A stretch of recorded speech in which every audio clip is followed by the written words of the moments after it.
Let me turn this off.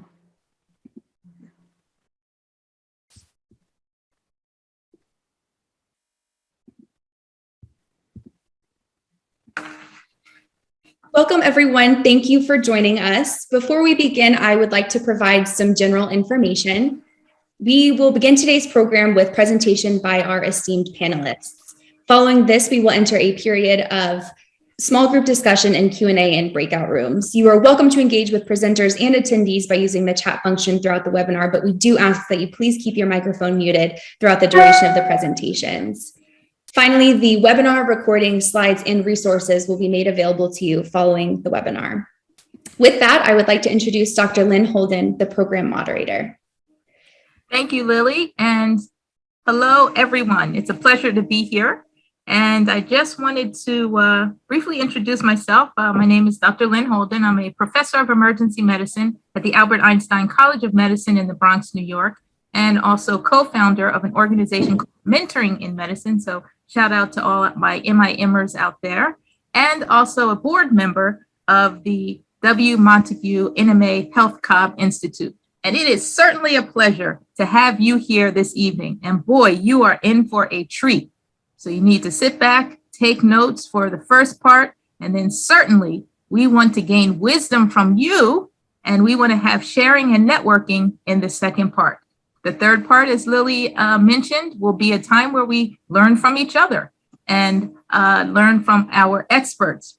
And so without further ado, I'd like to introduce our first speaker. You have three distinguished guests here tonight who are going to share their vast experience with you around not only mentoring, but as the title of the webinar says, the mystery of mentoring, the mentorship mystery. We're going to learn about the framework, the theory, and the practices.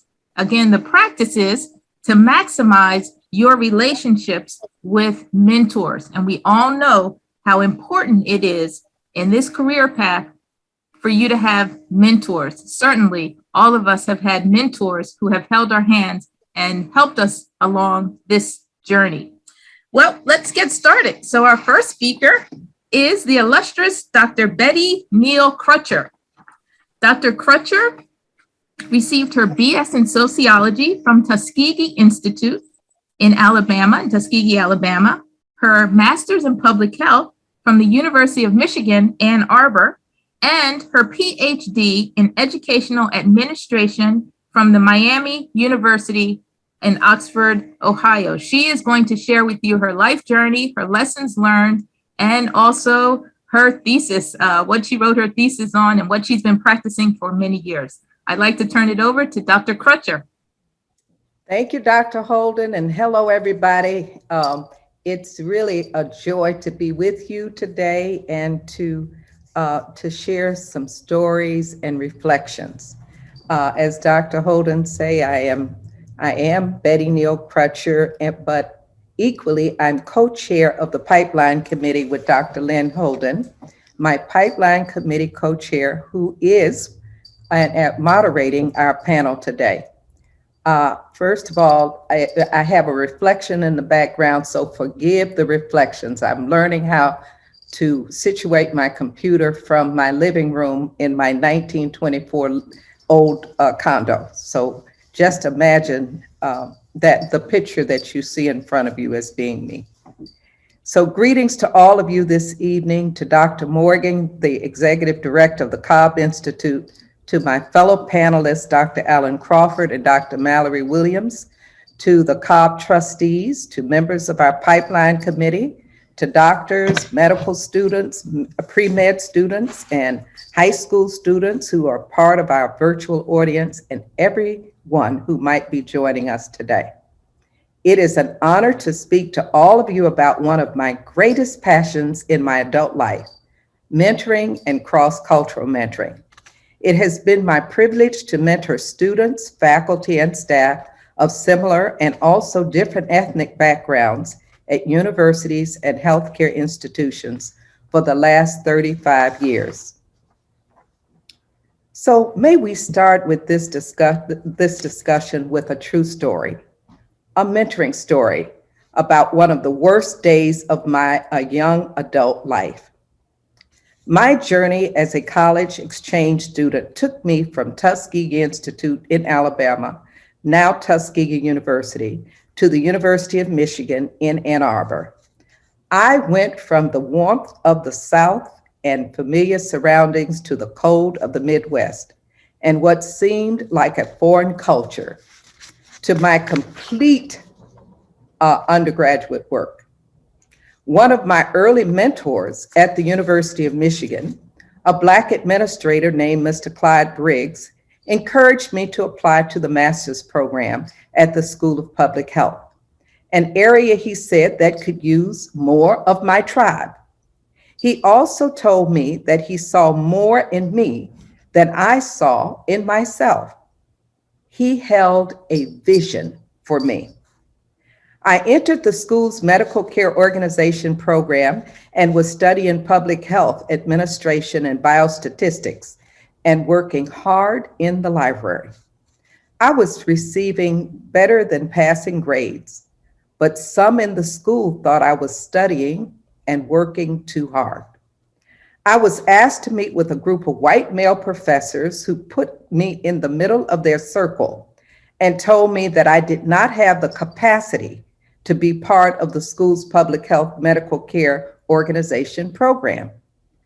Coming from the segregated South and being surrounded by a team of white men in white coats was a frightening experience. The white professors agreed that they would not let their colleagues know that I would not be continuing in their program. But the only recommendation they had, if I wanted to pursue a degree in public health, was for me to knock on the doors and see if anyone else had a place for me. This was the only way I could stay in the School of Public Health. So guess what? I knocked on doors. What else could I do? I didn't want to return to my hometown of Tuskegee, Alabama, as having failed at the School of Public Health. How could I face my relatives or tell Mr. Clyde Briggs, who had encouraged me on this career path? He had held a vision for me, and I did not want to let him down. Finally, I reached the last door. Behind this door was another white professor, Dr. Michael Decker. He was a very tall man, and I was frightened by his height and his looks. But surprisingly, he welcomed me in with a gentle voice to have a seat at his table, and he listened. He heard my story, and he apologized for his colleagues and told me that if I could duplicate those good grades that I was making already, he would accept me into his program, and I could study public health administration under his leadership. This leadership I would now call my first cross-cultural mentoring experience. I will always be grateful to Dr. Michael Decker for giving me a special chance to prove myself. Professor Decker would be remembered as a kind and gracious ally. Many years later, in his obituary, one of his students would write, and I would also proclaim, he was a quintessential scholar, educator, mentor, and he was my friend. Perhaps each of you on this call tonight may have a story like this with a special mentor and can define the word mentoring. The relationship I had with Professor Decker stayed in my heart, and many years later, as a doctoral student, I made mentoring a scholarly endeavor. So, what is mentoring? This is a definition that came from the interviews that I did with my mentor and mentee engagements. And many of you probably know this, but I'll say it anyway. It's an ongoing, intentional, and mutually enriching relationship. between yourself and someone generally more experienced who has guided your intellectual and personal development. As part of the doctoral dissertation, I had the privilege of interviewing mentors to uncovering the experience, the mystery of mentoring, and how mentoring could lead to success. Maria, one of the participants in my doctoral dissertation study, puts it this way: a mentor is somebody who helps lay the path for you versus making you dig the trench, lay the gravel, then the asphalt. Not somebody who paves the way for you, but shows you the road, says, go this way. That road is already paved. Go that way instead of saying, go down that road down there. The branches aren't even cut away yet. One of my Black female mentees of 7 years, Dr. Leslie Mark, a 2016 University of Richmond alum, is the author of The Power of a Mentor, published in the University of Richmond Alumni Magazine. She writes, and I quote, "For me, the recurring challenge was not the ability or finances, not the ability or finances, but access to mentorship. Mentors reminded me of my potential, and their support inspired me to never give up." So, what is cross-cultural mentoring? Here is another mystery as you read it on the screen. As we mentor, and we are mentored by people of different backgrounds and ethnicities, new opportunities often present themselves that allow us to make better use of our talents and passions to better serve our mission and our purpose. My mentee, Dr. Leslie Mark, also wrote about cross-cultural mentoring. She said, and I quote, "As a Black woman interested in pursuing surgery, I knew I could not assume that I would find only mentors who looked like me. Black physicians make up less than 5% of the physician workforce in the US. Black women make up not more than 3% of the American physician workforce." Perhaps you can correct me with these statistics if you have more updated ones. Dr. Mark further said that she did not want only mentors who looked like her, as she would be treating a diverse population of people. It was important for Dr. Mark to find mentors from as many backgrounds as possible. So you see why cross-cultural mentoring is very important to each of you who might be pursuing a career in, or is now working in the medical field or the health sciences. So, what are the challenges for mentors and mentees? We know there are mentoring challenges, one of the biggest being the challenge of time. And I just can imagine that you are nodding, that time is really a major factor and obstacle to mentoring. But it takes time to build an effective mentoring and cross-cultural mentoring relationship. And we must find the time. Mentoring, whatever the ethnicity, takes time. Training takes time. Retention takes time. Hope takes time. Healing takes time. One mystery of mentoring is that you make it one of your highest priorities, because there are benefits and rewards, which is my next slide. These mysteries can lead us to personal and professional benefits. New rewards in our ever-growing multicultural world include helping us to build bridges, to appreciate differences, to expand the ability to understand, and to develop a new generation of healthcare professionals. This generation will be more diverse than ever as they help to contribute to a legacy of high ethics for medicine and healthcare here in the United States and across the world. Next slide. We can also explore the mystery of mentoring through best practices.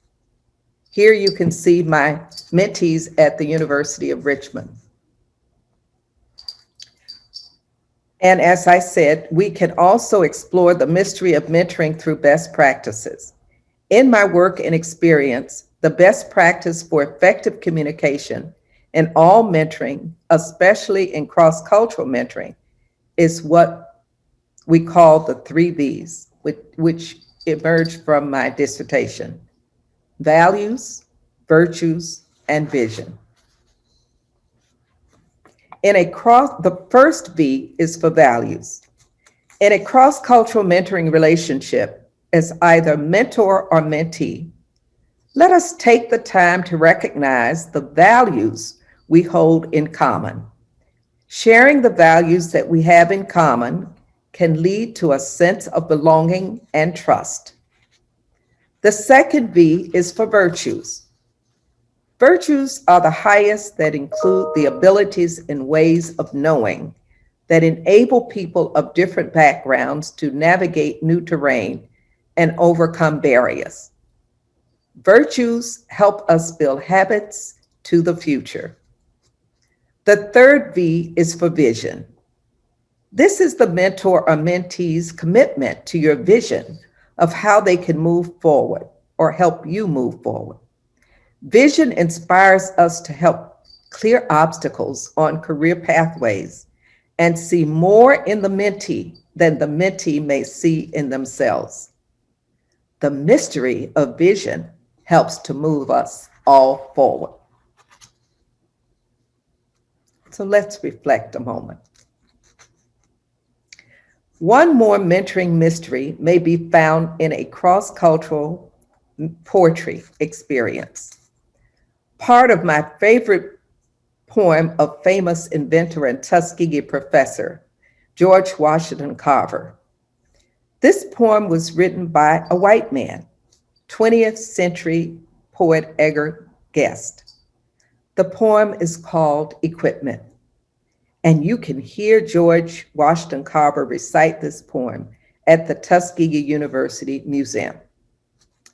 The last stanza is what I'd like to share with you today, and it reads, "Figure it out for yourself, my friend. You've all that the greatest of humankind have had. 2 arms, 2 hands, 2 legs, 2 eyes, and a brain to use if you be wise. With this equipment they all began. So start for the top and say, I can." The words "I can" for me also includes the mentoring mysteries of courage, perseverance, and resilience as we move towards our purpose and our mission. Thank you all for your time today as we join you this, wherever you are, morning, afternoon, or evening, to share some more of our stories and to demystify the mystery of mentoring. Wow, thank you so much, Dr. Crutcher. That was an amazing look at your life, your journey, and also your insight, starting with your experience with Dr. Decker, how you pointed out how he listened to you. He invited you into his space, his office, and even apologized for the way you have been treated. And how you spoke about cross-cultural mentoring, the importance of it, and the 3 V's. So I'm going to take those 3 V's, values, virtues, and vision, and carry those forward. So I'm sure that our participants have learned so much about cross-cultural mentoring and certainly about your prestigious journey. So thank you so much, Dr. Crutcher, for sharing with us. You're welcome. Thank you. Thank you. Thank you. All right, we are going to move along because we have a packed show for you. Our next presenter is Dr. Alvin Crawford. Dr. Crawford graduated cum laude from chemistry and music from Tennessee State University. In 1964, he became the first African American to graduate from the University of Tennessee College of Medicine. He began his residency at the Boston Naval Hospital, and he completed it at the combined Harvard University Orthopedic Program. Dr. Crawford was director of orthopedic surgery at Cincinnati Children's Hospital for 29 years and was awarded and endowed chairs in pediatric orthopedics and spinal surgery. And the Crawford Spinal Center was dedicated in his name. That's a big deal, you guys, to have that done now. He has lectured and or performed surgery in 43 countries and trained 57 international fellows in pediatric orthopedics and in spine surgery. His specialty, in fact, is scoliosis. He's a prolific author. He has published over 200 peer-reviewed articles, more than 63 chapters, and 6 books. He also plays the clarinet. Dr. Crawford even has an award named after him. We found out about the Spine Center, but he also has an award called the Alvin H. Crawford, MD Mentoring Award out of the American Association of Orthopedic Surgery. It gives me great pleasure to introduce Dr. Crawford.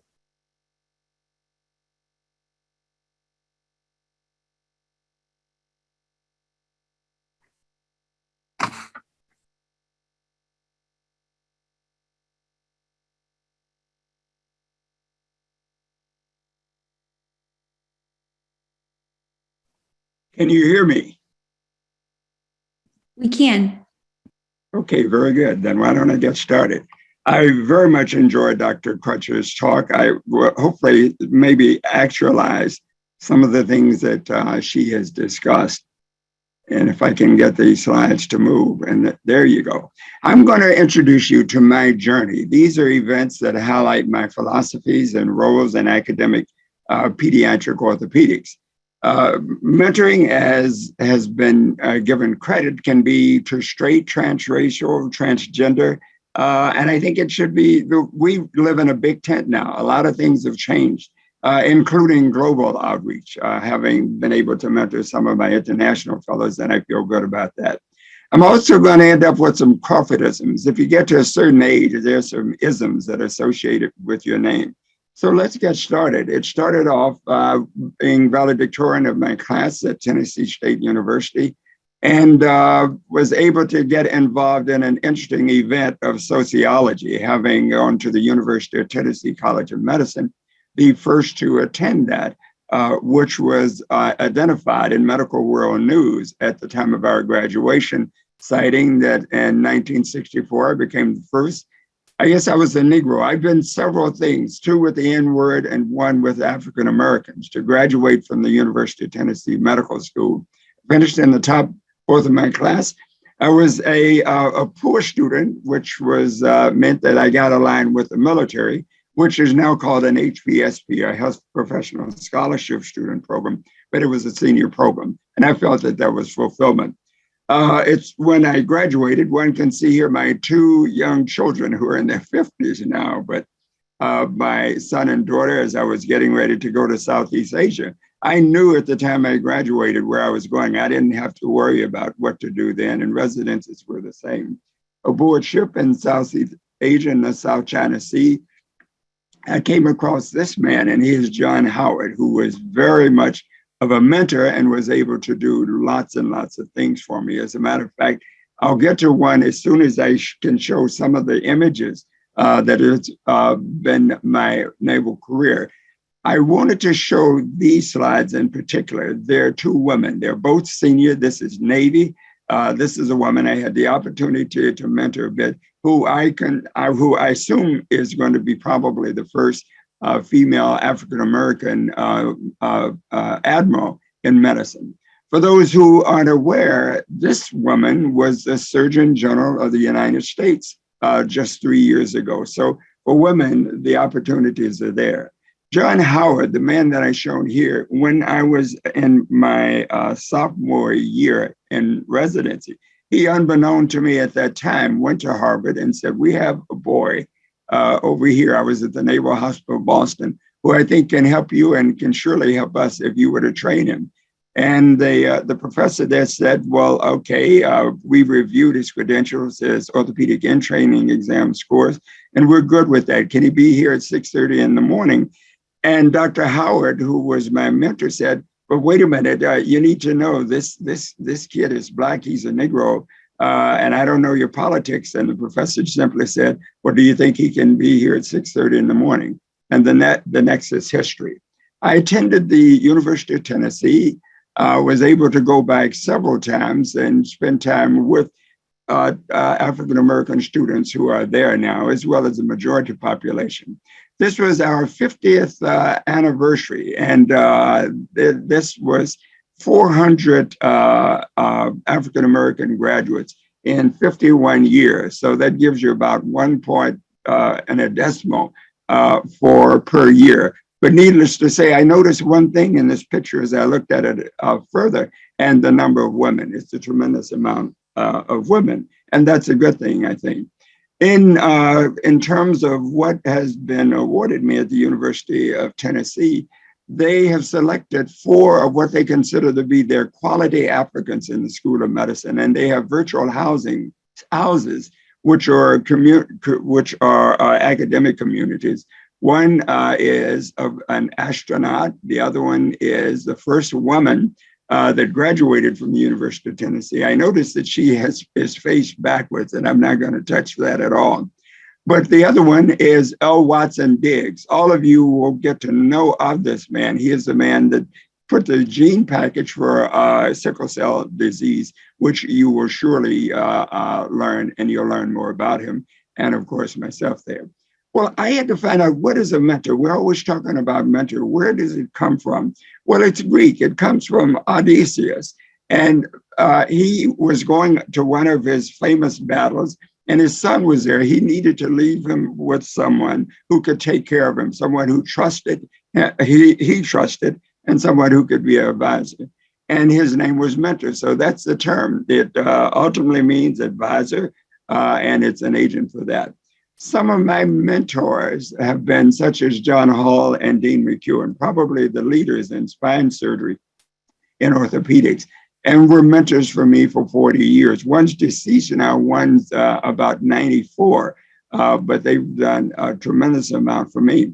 These are mentors that have come about. And I think for those of you who are here, you need to know that the man, and I hope my pointer will reflect this, Charles Epps is the godfather of all African-American orthopedists in life, and is a tremendous mentor and a man that I could find out any particular problems, the answer to them, and questions. And down at the right, a man who is more than likely a godfather of general surgery, and that's LaSalle Lafall. Going to Cincinnati Children's was an interesting experience. I was able to accomplish some things that I wanted. One, to establish the first diverse division in surgery at the Cincinnati Children's Hospital. This is a spectacular photograph. You may not be able to understand it, but this is a group that's doing spine surgery. And they're all women. There are 6 women in the room, including the anesthesiologist and the neuropotential monitoring person. So I consider this to be a testosterone-free spine surgery zone, with the only person with testosterone as the cameraman. And I think that's an exciting thing to look to the future as to how that's going to go. And I was able to, and have been able to, get in one particular class 5 young men who look like me into orthopedic surgery. Well, what did I do? I'm retired now, but I did complex spinal surgery. This is a 127-degree curve, and your curve should be probably under 10 degrees. I was able to repair that to 17 degrees, and more important, to do it in an environment that did not allow for the potential for paraplegia, which is there in a lot of cases. We have neuropotential monitoring now, which pretty much resolves it. And this woman is much improved from what she was when she was a child, and her agent with her modeling company would be happy to speak with you about her. I did oncology for 25 years, and that's tumor. This is bone surgery. This is an MRI, and it shows the black half lower end of the bone and what's considered white here. Well, with MRI now, you can pretty much get a benchmark as to where a tumor is and what it's doing. Well, the options were to disarticulate the hip of which the child would have no limb, or we could do what's called the Venice Procedure, which is a turnaround plasty. What we do is that we identify the levels of the tumor, and we give it maybe an 8 or 10 centimeter margin, and then we're able to take that segment out. And it's going to sound a little strange, but it's a turnaround. You literally take the lower portion of the extremity, connected into the thigh region, and then the foot becomes a knee, and it can extend or it can flex, and you can do lots of things. And this child actually ended up as a figure skater, so we were very happy about her. I've been into complex spine surgery. I had the opportunity to see this little girl when she was about 3 years of age. And one may not be able to interpret x-rays, but one can see this is not in alignment. And this is an MRI, which shows that she had a severe spondylolisthesis. And that's where not only are your vertebrae out of line, but one is pushing back with the possibility of it injuring the spinal complex. The spinal cord is above that, but one can get paraplegia from the roots. Well, I did surgery. They said if she has surgery, she's going to be paralyzed. Whatever he does, make sure he doesn't operate on her. Well, I was able to do it, and she came back in 20 years. And she said, Dr. Crawford, let me show you what I could do. And she showed me how flexible she was. I had no idea as to what she could do. I said, well, what do you do? What do you need to do with all of that? She says, well, I'm a ballerina. And she was in a Miami University and Northern Kentucky University group at that time. Her mother called me 3 years ago, and she said, Dr. Crawford, you're going to have to look at the NBC nightly news this Sunday because your patient's going to be on. And I said, oh my goodness, something's happened. She said, no, you're going to like it. This girl that I operated at 3 years of age is now the principal ballerina for the Atlanta Ballet. Boy, if that doesn't give you some strokes, you need to know it. What about activities? The global outreach that was mentioned. I've operated and spoken in 43 different countries. Where you see the asterisks is where I've been more than once. And my wife is not reluctantly, but gladly assisted me and gone on 35 other countries with me. It's been an unbelievable experience because I keep up with them and they keep up with me. So what about the statistics as we are now? Black men are at risk of disappearing in medicine. This graph shows the red of the Black women, where the numbers continue to go up, the numbers continue to go down in men. So as a result of that, I saw an opportunity. When we look at orthopedic surgery now has been considered to be the whitest surgical field in the United States of America. I don't feel comfortable with that or proud of it, but African Americans are 1.5% of orthopedic surgeons in the United States. In addition to that, of course, women are less involved in it. When I look at the statistics, this is a white coat ceremony. And you can see women are very much involved in the medical field, and that's good. I feel comfortable with that. I'd like to have more men involved. As a result of that, I started a group back in 2019, and it had to do with instructions from a fellow Quinn Capers at Ohio State University, and it is Black Men in Medicine, Cincinnati. And what was the reason? Why did we do this? There's little gain of African-American medical school admission since 1978. The goal and the purpose was to support, the recruit, retain, sustain, and graduate Black males pursuing careers in healthcare. I say healthcare because there are nurses, there are technicians, there are other people involved. African-Americans are more compliant. That is, we tend to trust with proactive health measures if the doctor is an African-American or someone who looks like us. And what I wanted to do with these students, kids, and going into with Dr. Crutcher into the pipeline is to help them to resolve the conundrum that I can't be what I can't see, and an effort to resolve that. I have them to see us on many, many occasions. So I feel that what can we do as attendees? Real-time advice on managing, countermanaging systemic structural racism and becoming comfortable within themselves. And in addition, to expose them to competent, compassionate, empathetic, caring physicians who will instill in them a trust factor and a level of comfort that can make them what they want to be in this life, and to do that with impunity. So this is the Black Men in Medicine, Cincinnati. This is when we were developing. This is outside of the building. These are my 3 guys that are in orthopedics at the University of Cincinnati.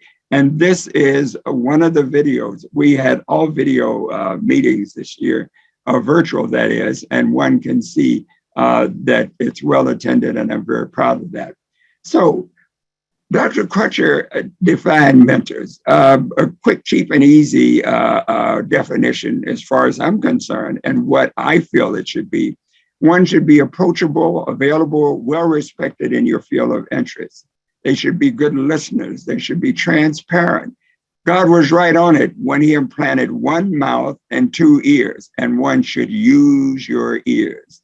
One should have honesty with integrity. The mentor should be free of race, sex, or gender bias, preferably having experienced failure. You don't know how important failure is. Failure gives you an opportunity to try to figure it out and do it better. And it goes along with the statements that Dr. Crutcher made about the Tuskegee people and George Washington Carver and what he said. It's really important. But one should also be someone who will advocate for you in your field. And then, and this is a new wave definition, a connectionist, and can do that for you, and committed to do that too for you. So what are some of the kids? These are residents and fellows that I've trained. And what we've did with the assistance of the Caribbean Orthopedic Society and Dr. Morgan, who's the executive director of Cobb, we set up the largest meeting of orthopedic surgeons of color that's ever been held in the Caribbean. So I think when you get to the point of needing a mentor, it's sort of like Dr. Crutcher said, what is it that you really want to be and to do? What are you doing really well that is helping you to get there?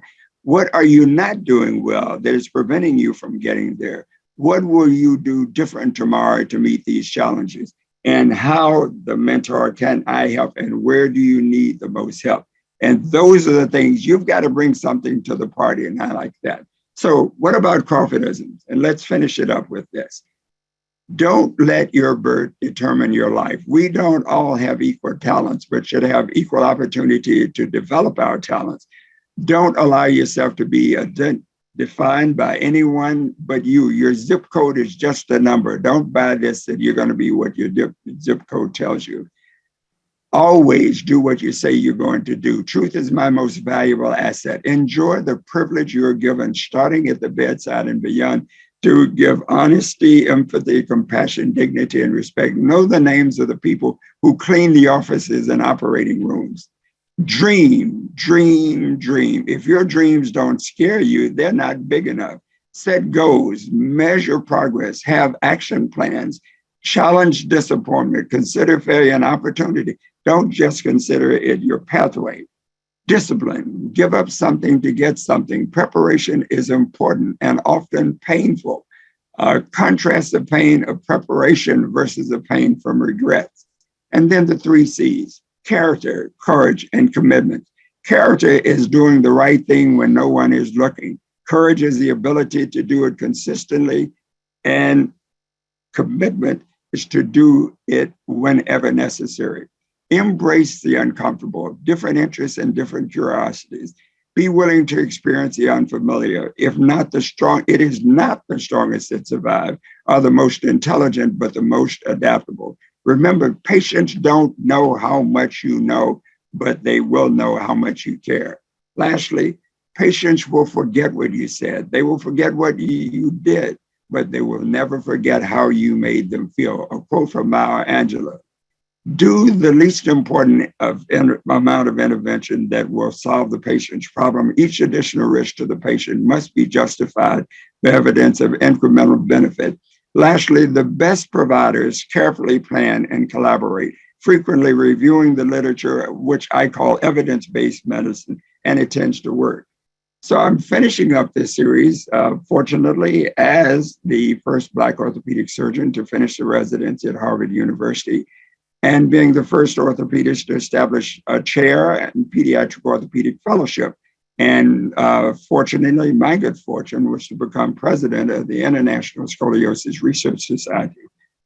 And to end this, I know it's been a whirlwind in terms of information, but I wish that all of you could experience the joy of a life serving young humans that mine has been. This becomes a non-issue if you exercise the F-squared principle. That is to treat all humans that you encounter as though they were either family or friend. Thank you very much for your attention. Wow, thank you so much, Dr. Crawford. That was amazing. First of all, thank you for your service in the Navy. I did see that, yes, let's give Dr. Crawford an emoji hand shake and clapping. I did notice in that picture at, I believe it was Tennessee State, they called you at the bottom, Mr. Brains. So is that your nickname? You know, that they assigned that to the highest grade point average at graduation. It's just a bit of fluff, but I loved it. Thank you. Oh, congratulations. Well, certainly you've had an illustrious career. We appreciate the journey. We appreciate the clinical medicine. We appreciate the follow-up you gave us from your patients. And certainly we appreciated the Crawfordisms. So we hope that we'll be able to make those available to all of the students so that they can certainly follow that. And also F-squared, treat each patient like your family or friend. So we thank you so much for your insights, your wisdom, and we look forward to hearing from you very shortly. Our next speaker is Dr. Mallory Williams. Dr. Williams is a professor of surgery and chief of the Division of Trauma and Critical Care at Howard University College of Medicine, Washington, D.C. HU? Okay. He is an academic acute care surgeon who is board certified in general surgery and surgical critical care. He is a cum laude graduate of Morehouse College in Atlanta, Georgia. He earned his medical degree from the University of Maryland School of Medicine and trained in general surgery at Wayne State University Detroit Medical Center in Detroit, Michigan. He also completed both a surgical critical care fellowship and research fellowship from the Brigham and Williams Hospital in Boston, Massachusetts. He has many accolades. I just do want to also point out and thank him for his service. He is a decorated combat veteran and served the nation proudly in Operation Iraqi Freedom as a combat surgeon and chief of surgery of the 345th Combat Support Hospital. Dr. Williams, thank you so much. Safely. Benja.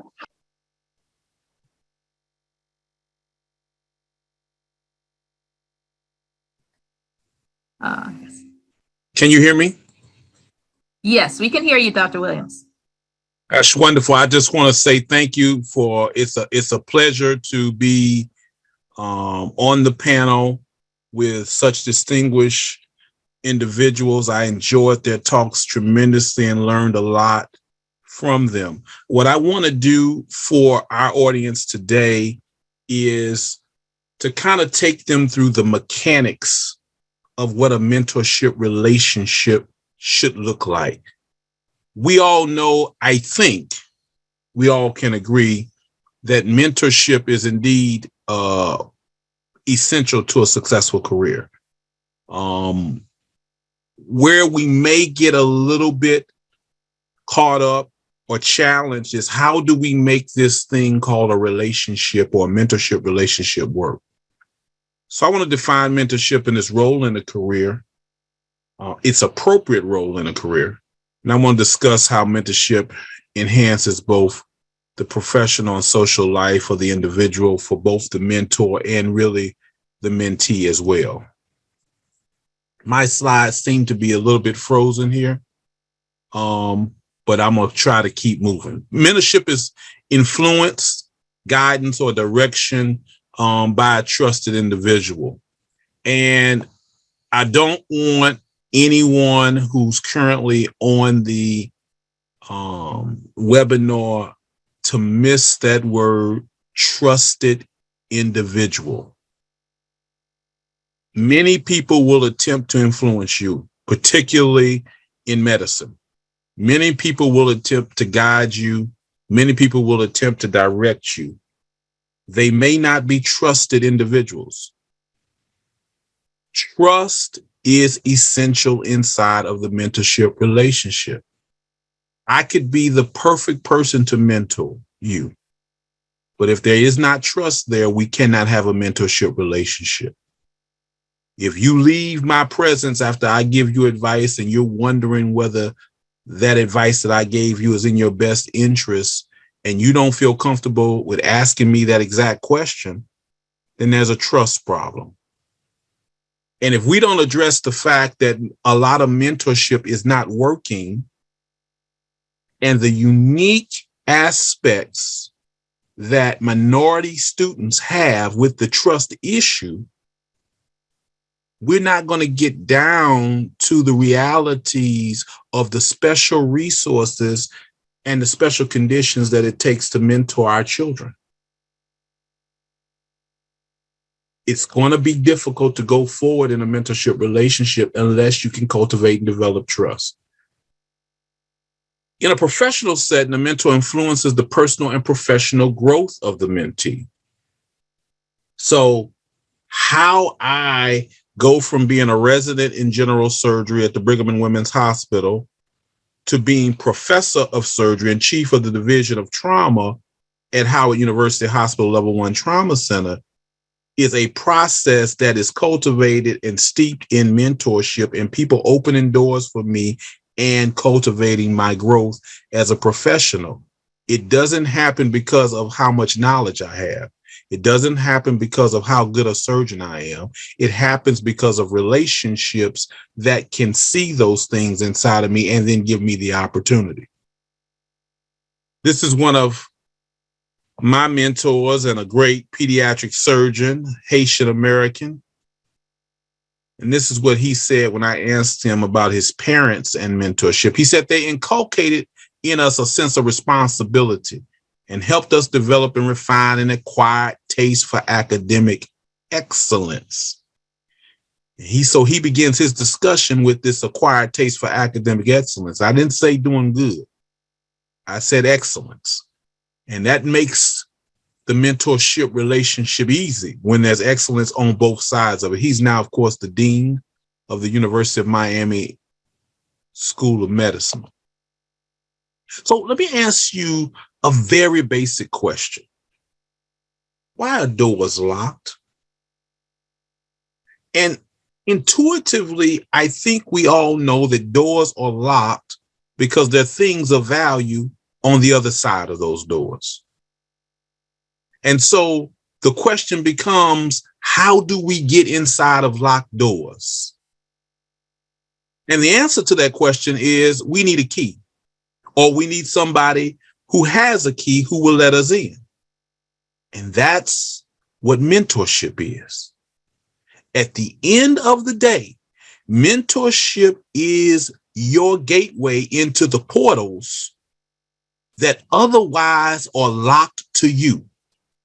The story was told by the previous speaker, Dr. Crawford. Somebody went to Boston and said, I got a young man. Don't let me get too scriptural, but the Bible said, come see a man. I got a young man who I think could do well for you. That's mentorship. That's unlocking a door. You're not just going to walk up into the MGH Brigham orthopedic surgical program because you're good. Particularly in that time and space, being an African American, that door had to be unlocked. The first speaker talked to us about being surrounded by individuals who were not of her same gender, were not of her same race, and being told, we don't think you belong here. We don't think you got what it takes to be here. And then having to go, what? She said, knock on what? Doors. Well, why do you have to knock at a door? You be respectful, but the reality is you got to knock at the door because you need to wait for somebody else to open it. And she spoke about a mentor who opened that door and said, forgive the rest of my crew for being themselves. I'll make room. I'll make space for you. And then we will cultivate a relationship by which you can be successful. And so I don't want any of the people on the webinar to leave this space thinking that just by your excellence, just because you're smart, just because you are hardworking, that you're going to access the portals and the spaces and the rooms in this country by yourself. It doesn't happen. It will not happen. That's not how this entity and enterprise is built. So mentorship provides you the keys to get into the spaces that you cannot otherwise occupy. That's fundamentally important. Talk about a great mentor. Here's one. This is Dr. L.D. Britt and his book on surgical mentorship and leadership. And I like the way he says it. He says, while the terms advisor and mentor are often used interchangeably, the two words are not synonymous. True sponsorship involves more active involvement and interface with the person being supported, including that sponsors taking on a more active advocacy role. I can tell you, I think it'd be a good idea for you to apply here. That's advising you. That's not mentorship. Mentorship is, I think it'd be a good idea for you to apply here. Talk to this person first. I'll call them after you talk to them. That's advocacy. Now we're getting into sponsorship. Those are two fundamentally different things. Do not interchange them. When we talk about the relationships that culminate in sponsorship, we're talking about going from advisement to mentorships to sponsorship. Well, why is sponsorship above mentorship? Because you can mentor somebody. I mentor people all the time. Surgery, socially, intellectually, research-wise. That don't mean I sponsor you.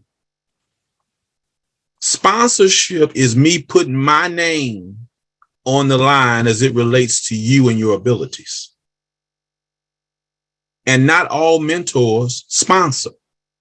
If they did, we wouldn't need a whole category called sponsorship.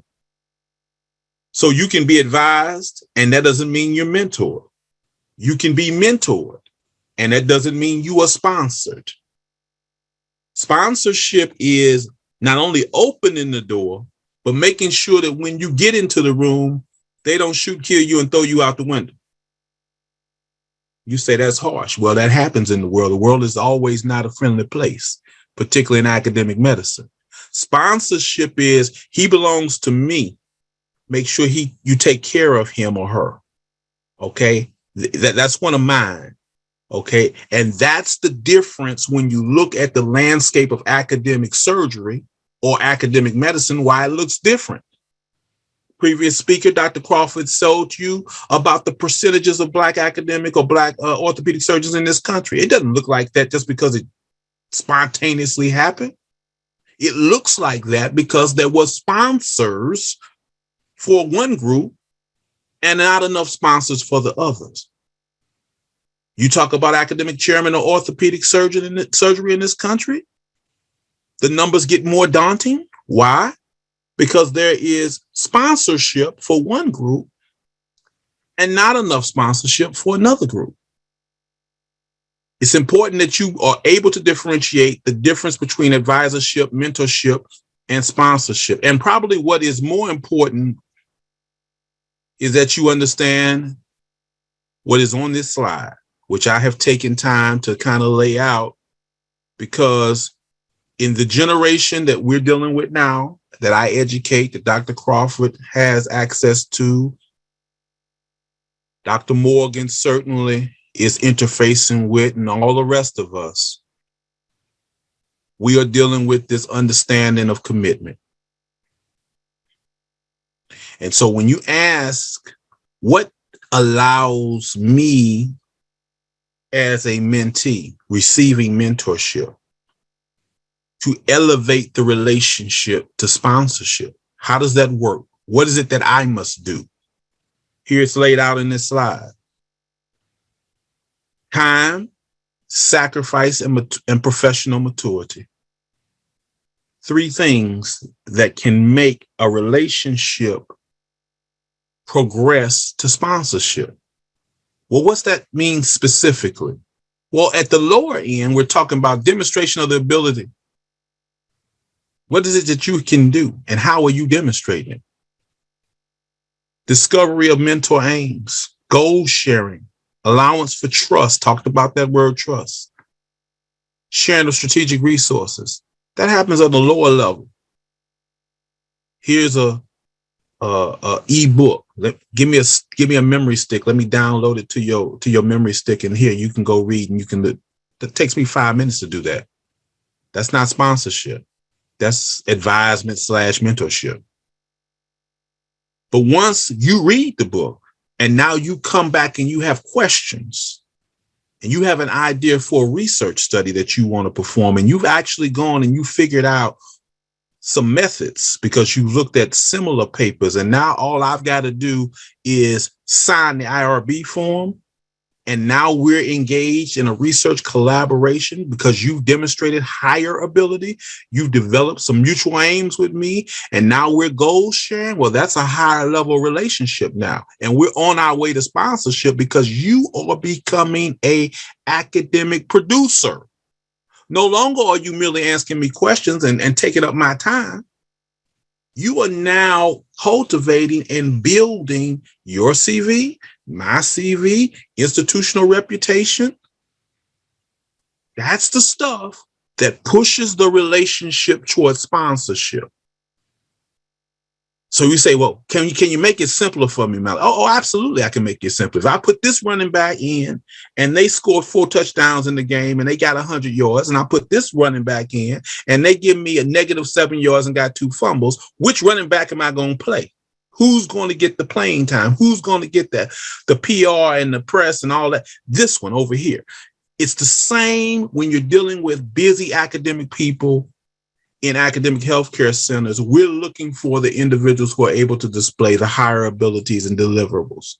And so the quicker you can learn to do that, the quicker you move if you're in a trusting, well-formed relationship from advisement all the way to sponsorship.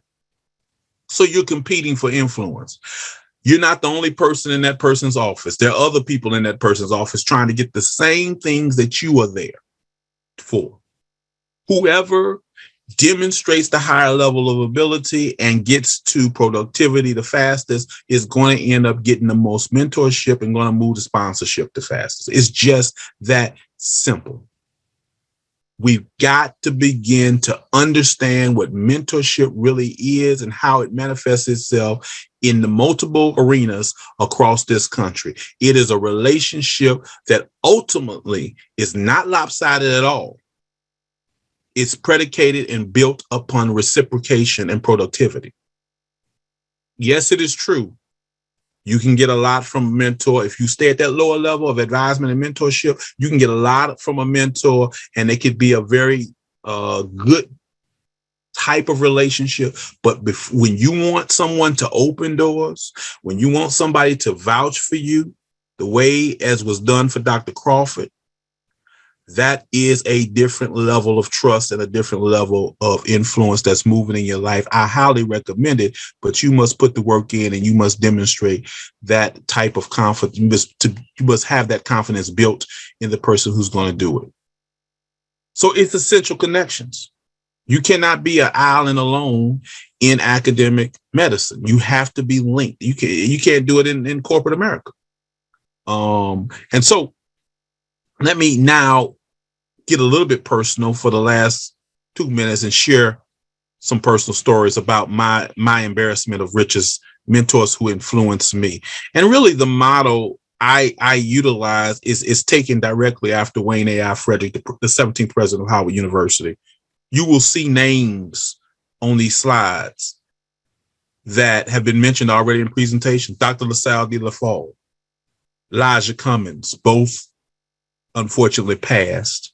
You see President Obama in the center. You see the late, great Vernon Jordan. They're all mentors of his for different areas of his life as it pertains to his skill sets for governing this great university, Howard University. I utilize the same pattern in my life. I have people who mentor me professionally in surgery. I have people who mentor me socially. I have people who mentor me politically. I have people who mentor finance-wise in business. And so I encourage you to use the model widely in your life because I think it's valuable. You see Selma Rogers here. He's the founding director of the new University of Chicago Trauma Center. I don't know how new it is now. It's been around for about 4 years.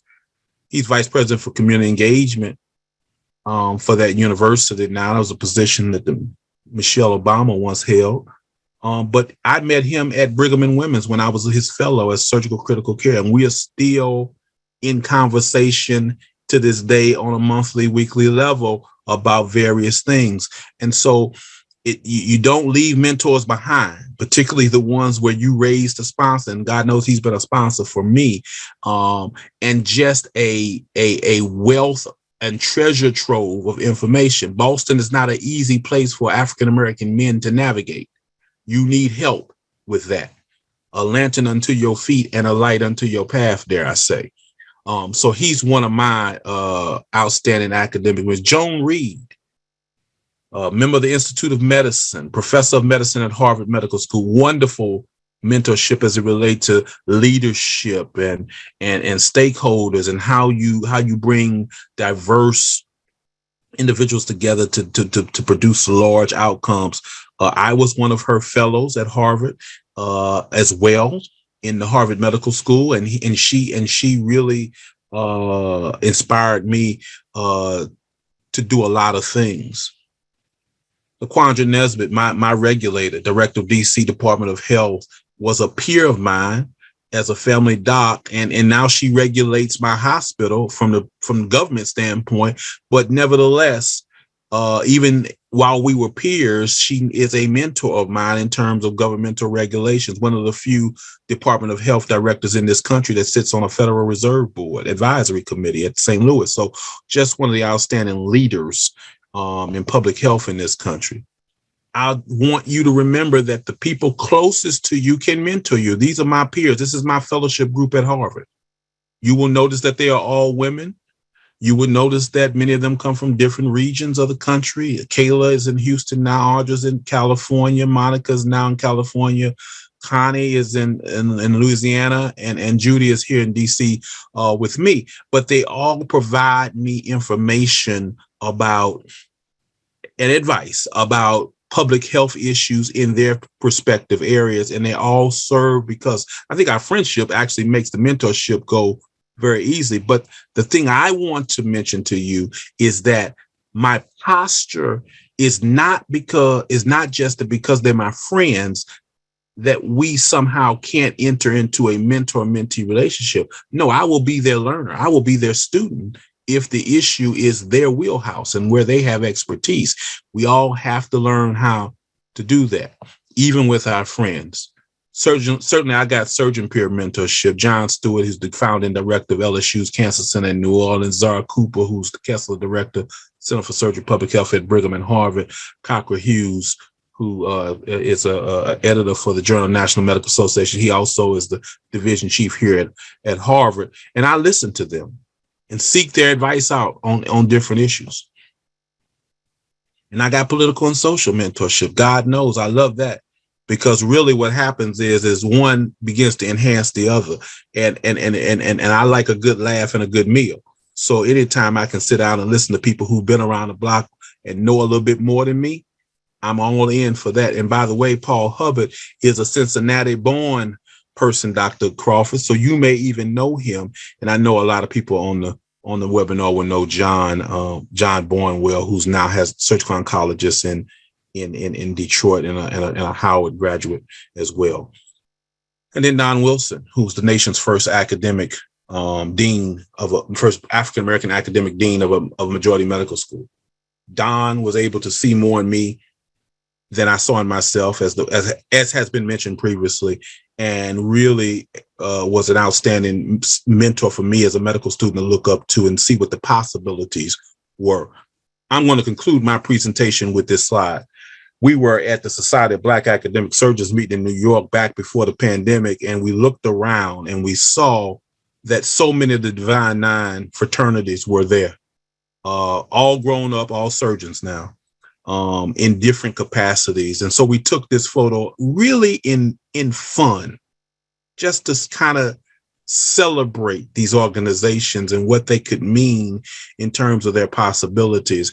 And I look back on it, I put this on Facebook for the young people out there, and it was the most liked photo, for the whole year, because, you got Kappas, got Sigmas, got Alphas in there. And when I look at this photo now, I really remark and I say, wow, African-American men also, you got two cardiothoracic surgeons there in the middle with Hassan Hetta and Jabbar Swain, academic trauma surgeon on the NMA. I happen to be an Alpha.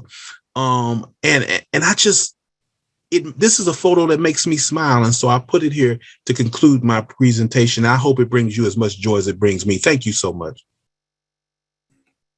Wow. Incredible, Dr. Williams. Woo! So Dr. Williams. Dr. Teta is on our board of mentoring in medicine, and Dr. Barnwell was my classmate at Howard, along with Dr. Quinn Caper. So the world is very small. Very small.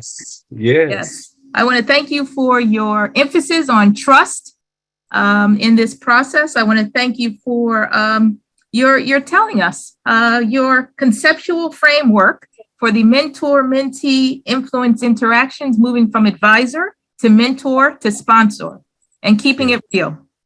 Yeah. Thank you. It's important. It's important because most of us get stuck in that advisor mentorship realm, and we don't get to sponsorship. That's right. We got to know there's a higher level to get to, and don't just get stuck there. Move to that higher level if possible. Sometimes the challenges of moving to that higher level or the individual we're dealing with. But sometimes it's just that we don't know that there's more stuff to get, right? Well, you gave the keys to that too. Reciprocity and productivity. Very important in helping you move from level to level. So you were right on. Thank you so much, Dr. Williams. We are going to now break up into our groups, and I'm going to let Lily take over, and then we'll see you on the other end. Lily. Thank you so much. So I'm going to go ahead and open up some breakout rooms. Everyone is going to be placed into a room with one of the panelists. And this is really an opportunity for you all to ask them some questions, or really just to dive into your own experiences as mentors or as mentees, and to really dive deeper into that. So I'm going to go ahead and open up the breakout rooms. We'll be in them till around 7:25. So we'll just spend a little bit of time together in these rooms, and then we'll all come back for some debriefs. So I'm going to go ahead and open them up now.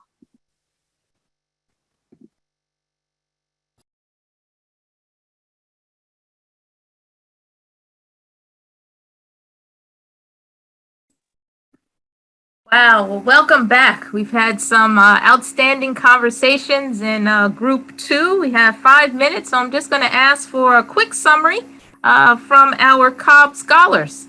So let's see if we have Tamika Dean. Tamika? Yes, I am here. So I was a part of Group 1 with Dr. Crawford. So one of the main things we touched on was, being able to kind of have your plan about what you want to do as a mentee. We talked a lot about, access to mentorship and, what are some ways to establish relationships with mentors. And like everything else, I think Dr. Crawford really drilled home that failure is a given and success requires effort. So you have to be willing to experience rejection. You have to put yourself out there and, just try to connect with, mentors that you think will be aligned with your specific goals, and being able to communicate that. We also talked about if you are, for mentees that might be, discouraged, to just work on building your confidence and just keep trying And that failure doesn't necessarily have to be your pathway, but it's something to overcome. And so I found that Dr. Crawford is very encouraging to us, and just saying that, you know, for mentees who may be intimidated by this process, you know, think very intentionally about what you need and be able to communicate that, and don't take no for an answer in terms of being able to find someone else if one door closes. Excellent. Thank you so much, Tamika. Kimberly, let's hear from your group. Yes, I will be very brief because we have about 3 minutes. So I had Dr. Crutcher, and I will sum it up in 3 major things. We had our reflections of the presentations, our lived experiences as a mentee or being a mentor. And one of the key things that we discussed was mentoring is an acquired skill.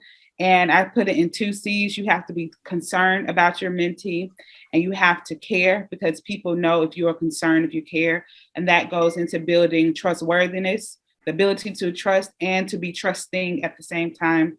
We also talked about cross-cultural mentoring, particularly when your students don't look like you, and what you can do to move towards that sponsorship in that regard.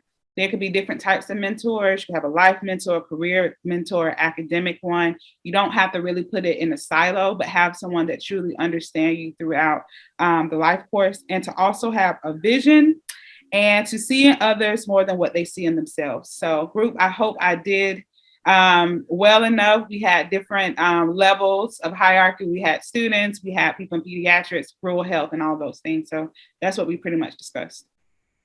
Excellent, excellent. And Dr. Williams certainly, again, spoke truth to power, but brought home the importance of trust in a mentoring relationship, the importance of mentoring and really helping one to tackle economic, social, and political forces, and that mentoring certainly will help you get to the next level, but you can't do it yourself. And certainly you have to put in as much work as he mentioned before through productivity and also making sure that you have a trusting relationship.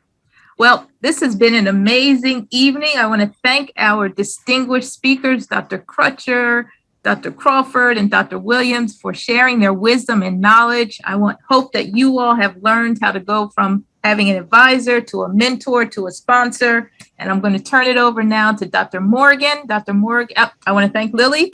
Lily, thank you so much for everything you've done, and also Joanne for her assistance. Thank you so much. I want to turn it over to Dr. Morgan. Dr. Morgan is the president of the Cobb Institute, and he's going to give us our closing remarks. Thank you, Dr. Morgan. Good, and thank you, Dr. Holden. You did a fabulous job as the moderator, and we so much appreciate it. Good evening to all of our attendees and participants this evening. And we thank you for sharing your valuable time with us, as we have all become experts now regarding the elements of effective mentorship and the art of being a good mentor. We hope that you benefited from the interactive discussions during the breakout session during this webinar. I would like to acknowledge the contributions of Dr. Crawford, Dr. Crutcher, Dr. Holden, and Dr. Williams to the planning and presentation of this important information.